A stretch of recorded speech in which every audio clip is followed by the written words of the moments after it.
কাবাবের জন্য এখানে আমি জাস্ট লবণ আর হলুদ দিয়ে এগুলো সিদ্ধ করে নিছি।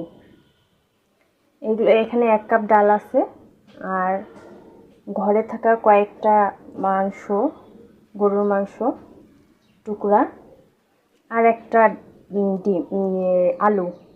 এই তো ব্যাস, এগুলো জাস্ট সিদ্ধ করে লবণ হলুদ দিয়ে সিদ্ধ করে নিছি। এগুলো এখন আমি পাটায় বেটে নেব। তো দর্শক, এগুলো আমি শিলপাটায় বাটে নিছি। এখন আমি এর মধ্যে লবণ দিয়ে নিব,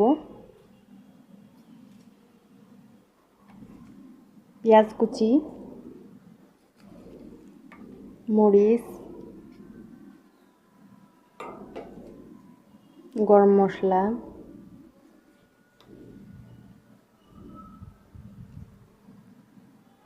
গোলমরিচ, ভাজা জিরার গুঁড়া,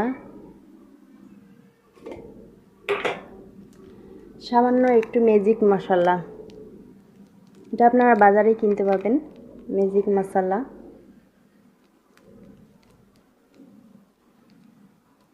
আর দিয়ে নিব সামান্য পরিমাণ তেল। আপনারা চাইলে এখানে তেলের পরিবর্তে ঘিও ব্যবহার করতে পারবেন। এগুলো সব একসাথে মাখিয়ে নিব।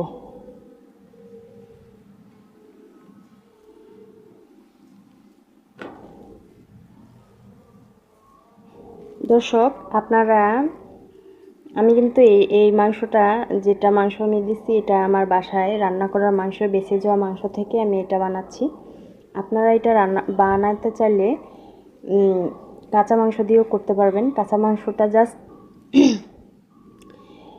ওখানে সিদ্ধ করতে হলে এটা আমার আদা আর রসুন পেস্ট, গরম মশলা, এই 3টি ইনগ্রিডিয়েন্টস অ্যাড করে আপনারা সিদ্ধ করে নেবেন, তাহলেই হয়ে যাবে।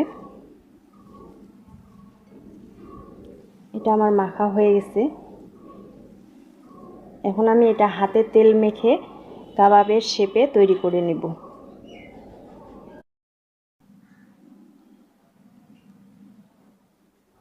হাতে তেল মেখে নিছি।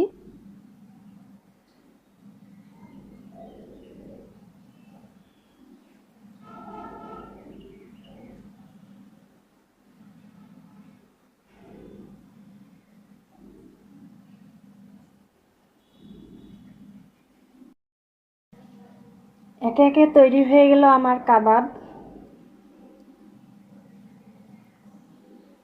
আপনারা এটা যে কোনো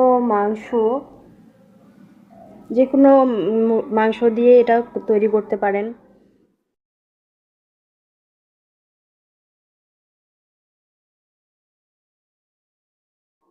এখানে আমি চলে আসলাম ভাজতে।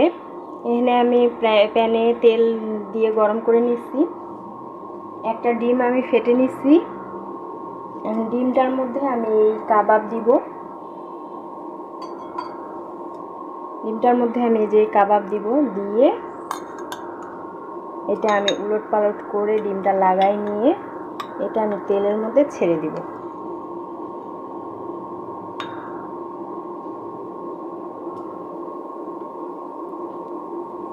এভাবে আমি সবগুলো দিয়ে নিব। আমার দেওয়া শেষ। এখন আমি এগুলো ভালো করে উলট পালট করে ভেজে নিব।